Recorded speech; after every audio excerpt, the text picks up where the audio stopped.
guys something. When I'm going to use my hands, and I'm going to demonstrate something to you now. I'm going to use my hands in 3 different ways. This is something nobody's ever thought about. What do you do how do people respond to you? Do you know what you're doing with your hands? So what I'm going to do is I'm going to ask you guys to do something for me. But before you do it, I want you to first think whether you feel like doing it. All right, before we do the action, I'm going to make you do things. Okay, I'm going to change my hand position 3 times. I'm going to say the same thing 3 times. I'm going to try and keep my voice as close to natural as possible, because we know as we change positions, it is hardwired in your brain to change the way you sound. So I'm going to try and keep it the same. Are you guys ready? All right. I'm going to ask the people on this side of the room to stand up against that wall. I'm going to ask you people to stand up against that wall. I'm going to ask the people there at the back to please come forward, and the people here at the front to move to the back. Now, how many of you, put your hands up, how many of you are willing to do what I'm asking? Quite a lot of you. Trusting people. You don't feel like I'm threatening you. It could be a little bit of fun, no? It's not a threat. I didn't threaten you at all. Who felt threatened? Okay, same thing again. I'm going to ask the people on that side to please move to the wall. People on this side, move to that wall. People at the back, please come forward, and you people in the front, move to the back. How many of you, hands up, feel like doing what I'm asking now? No. Why do you think this? Most of you wanted to do it. When I turn my hands around, feels a little bit like an order, don't you think? Yeah, like bossy. Yes, you feel like I'm telling you a little bit of I'm in charge here, you need to do what I say. Let's look at the last one. I want the people on that side to move to there. People on this side, please move to there. The people in the back, come forward, and you people in the front, go back. What are you feeling with this? Okay, you can not a We're sign. gonna take it just outside. What is the feeling? I suppose that is a feeling, isn't it? The research is amazing. All of us use one of these. We're not aware of it.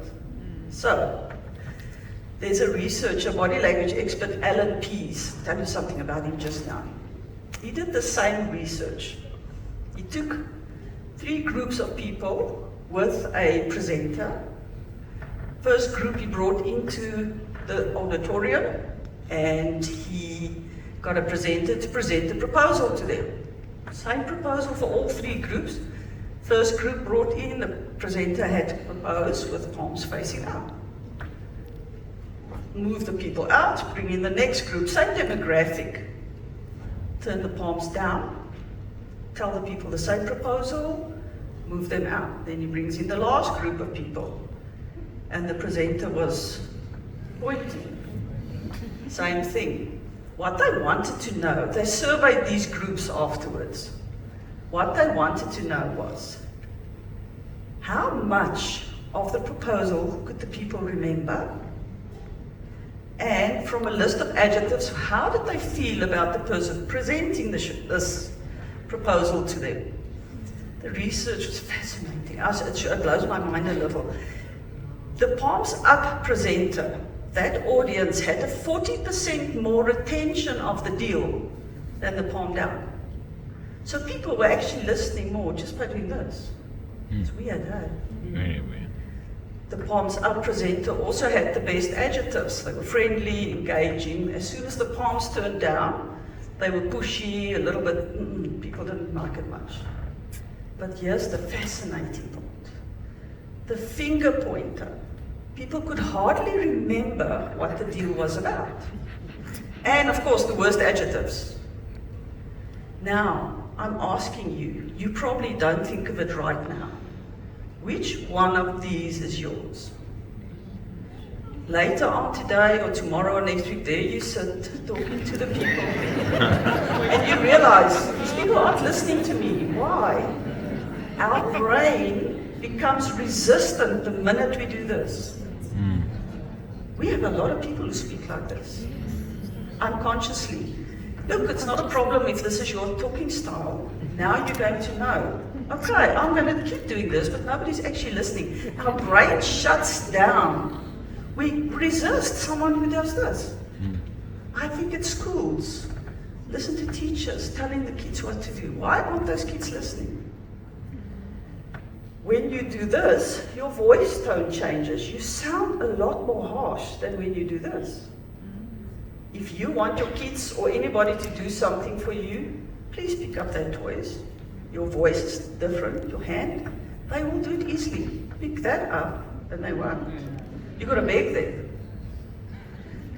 It's science. It's our body language. We were born with this. Just knowing what you're doing, seeing how people respond to you makes the world of difference, because this is what we want people to understand what we're trying to say. We want to be better at communicating. So Alan Keyes is also a body language expert from Australia.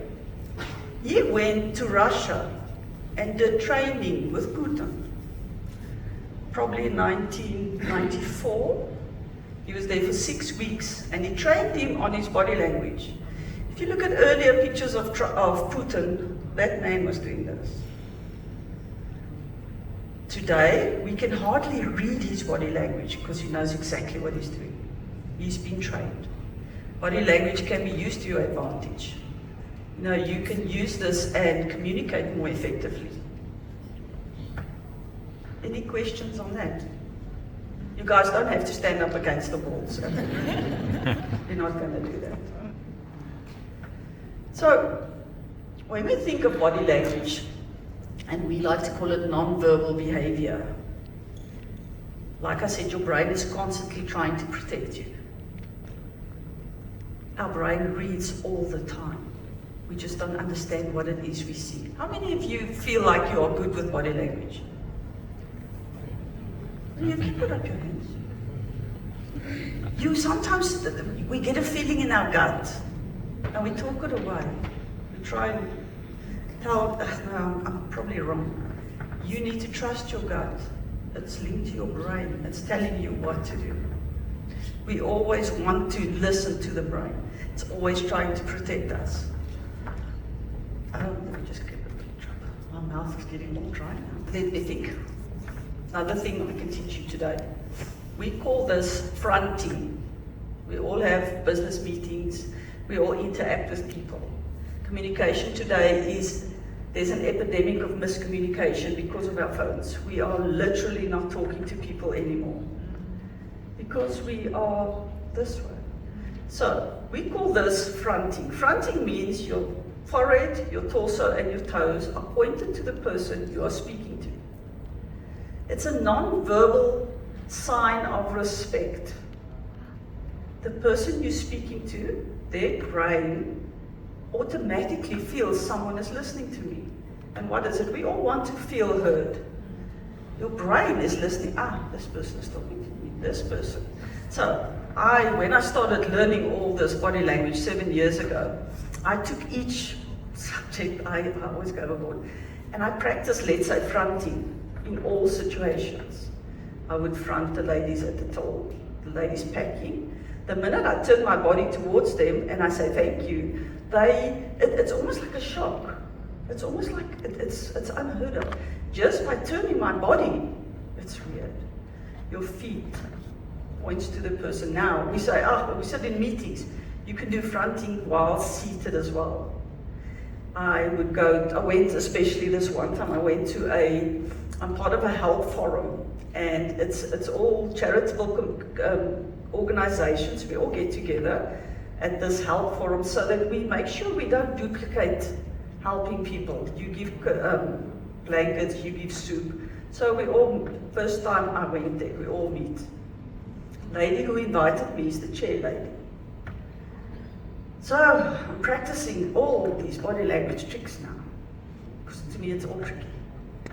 And at this meeting there was about 12 people, and each person had to get up and just say what their organization is about and what they're doing. So, what do? I'm practicing fronting like mad. Each person who talks, I'm looking at them. Each person who's doing, I'm looking at them. Then I sort of start looking, everybody seems to be talking to me only. They're not even looking at anyone else. Now they're just looking at me.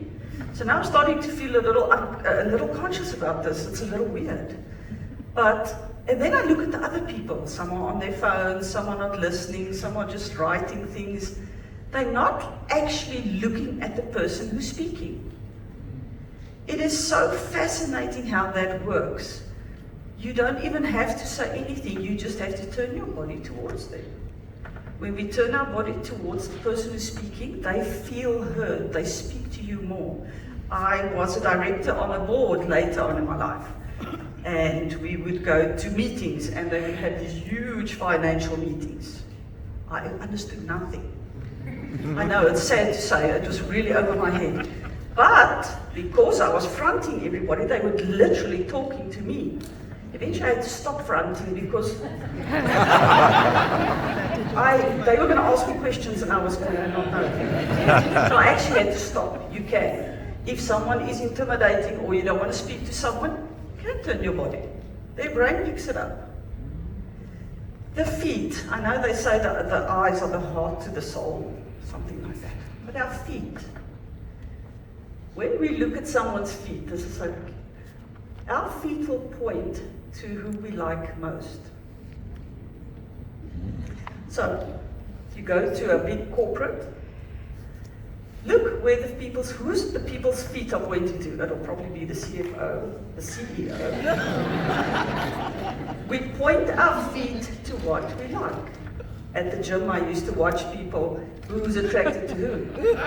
The feet literally points to who's into who. It's the most fascinating thing. Watch people's feet. If we are having a conversation and I want to go, my feet will start pointing towards the exit. You look at people's feet and you can see, okay, I'm boring this person, look at their feet. There you go. Please, whatever you see these things, don't tell people, look, I can see your feet. This is your secret. This is for your information. It makes you so much better at communicating. You don't go on and on and on. You look at the feet and you go, okay, I think, let's catch up another time. It makes your interactions so much better. So,